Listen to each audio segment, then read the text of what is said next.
walked through the chow line and picked up a spoon and a bowl. The station's ration paste had zero taste. I considered it an upgrade over the disgusting ration bars Demetrius's crew survived on. Just because one bar contained all the nutrition a person needed for a day didn't mean it had to taste like prepackaged cow dung. The paste didn't taste like anything, but it could have been worse. So I was thankful for what I had. In times of need, it paid to be thankful for the small things instead of pining for what you didn't have. It was a great lesson to learn. Something in my nature always had me chasing after the horizon. I had to have the next thing, get the next promotion. It was never enough. Even when I constantly had something new and trendy to lord over my friends, I felt like I was lacking. It was never enough to satisfy me. Then I realized I might have been chasing the wrong things. It was too late to save me now. I stepped in front of the paste dispenser and put my bowl underneath. The system registered the bowl and issued my daily ration with a wet plop. The paste didn't look appetizing. It was almost like runny oatmeal with little pieces of corn floating in it, though it contained neither oatmeal nor corn. For the second time today, I was thankful it didn't have a taste. I was starting to appreciate the small things. The cafeteria was its own little test in torture. It was worse than the cliques in high school. You couldn't simply take a seat.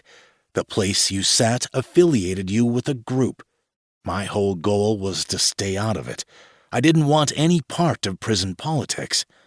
I headed to a table at the back of the room to sit alone, but that ended when a group of men moved to the table to keep me from sitting there.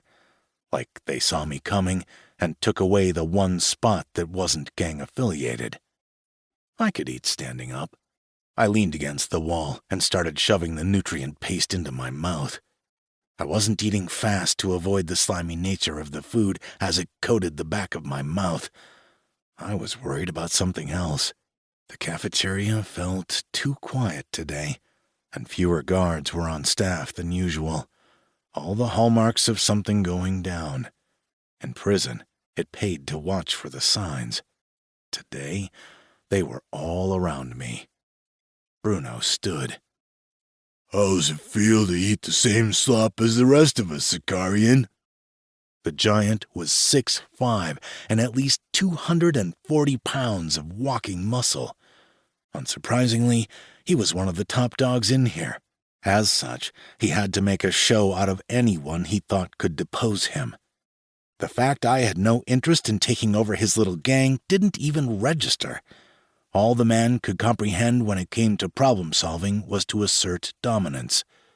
I took another bite of the slop and met his eyes. It could do with a pinch of cinnamon. Laughter rippled through the cafeteria. I couldn't back down from him. I learned the rules of this game on Demetrius's ship. If I backed down, Bruno would only keep coming for me.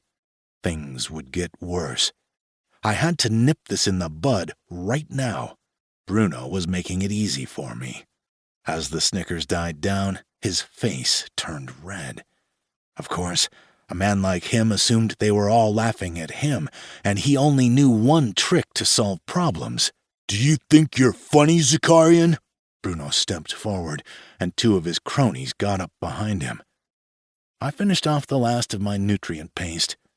I've been told I have a certain kind of charm. "I don't like it." Bruno smashed his fist into an open palm. "I don't like you." Some of the guards were actually leaving the room instead of coming to de-escalate the situation. So, this little incident was a setup.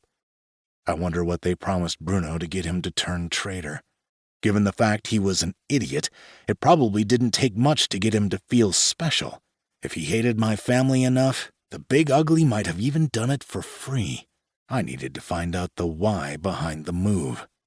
That was the real game. First, there was a bigger problem to address. It was 6'5" and moving toward me. You could say I'm an acquired taste. I pretended to take another bite. Bruno was getting angrier by the second. The fact I was mostly ignoring him fed right into his rage.